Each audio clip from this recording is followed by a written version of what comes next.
Burkina Faso's junta leader still hasn't spoken since what's believed to be one of the worst massacres in the history of that West African state. Victims' families claim at least 400 killed when jihadists opened fire last weekend on civilians digging defensive trenches for the army outside the north-central village of Barsalogho.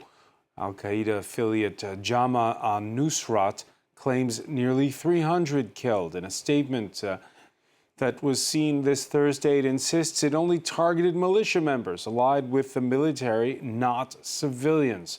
Well, for more, let's cross to Berlin. Ulf Laessing is director of the Sahel Programme at the Konrad Adenauer Foundation think tank. Thanks for being with us here on France 24. Sure. So far, what have you been able to piece together about this massacre? Yeah, it's extremely difficult. I mean, Burkina Faso is more and more like a black box. I go there still, but I mean, journalists can't, and people are often afraid to talk. What is clear, there was an attack from JNIM, the force you mentioned, Al-Qaeda linked, and apparently after people had been asked to build trenches for the army, but I mean, like, extremely difficult to pin anything down with numbers of victims or what happened exactly. Victims' families are very angry. They put out a statement the next day. Among their complaints that they were forced to dig these trenches, the civilians were, and thus that made them targets. The other one is how slow rescue efforts took. It was several hours before the village was reached. I mean, this happens in an area northeast of Burkina Faso where the government control has been very, very weak, where jihadists are very, very active. And I mean, the country is in a desperate situation. I understand victims, but also many people in Burkina Faso want the army to fight. You're just showing the map, maybe 50% of the country out of government control. So there is a will for many Burkinabe I meet that they want the army to continue fighting. Whether their means are the right ones is another question, but it's difficult just to pin the blame only on the army. I mean, information is too sketchy, and many Burkinabe, they just want to have their country back and end this security crisis.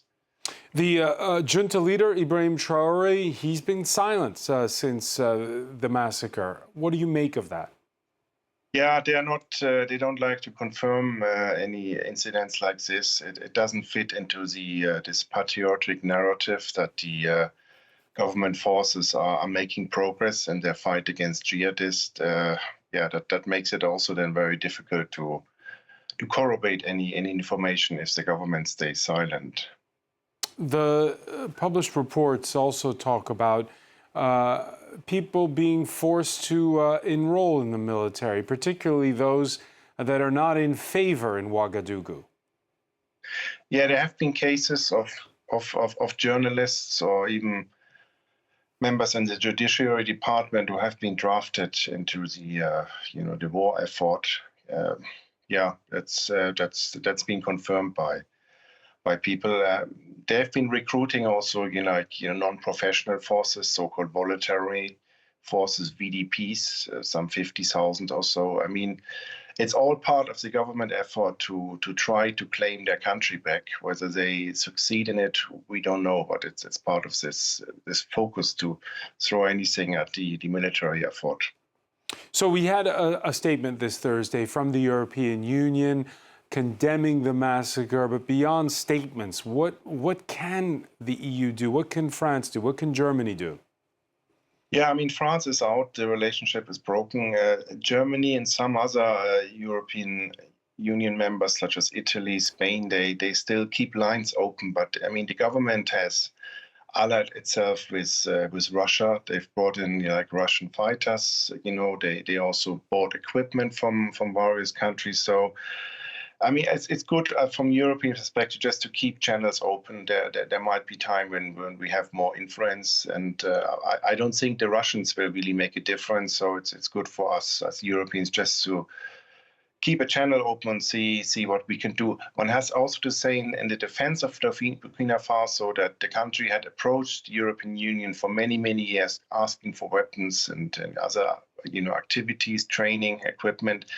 they weren't given to them because of the human rights records. Fair point, but then you can't, criticize them for turning to Russia, where they get or Turkey, where they get drones or weapons or fighters, whatever they think they need in this desperate situation. How long will the honeymoon period with Russia last? Really hard to say. Also, like here in Mali and Niger, I mean, they're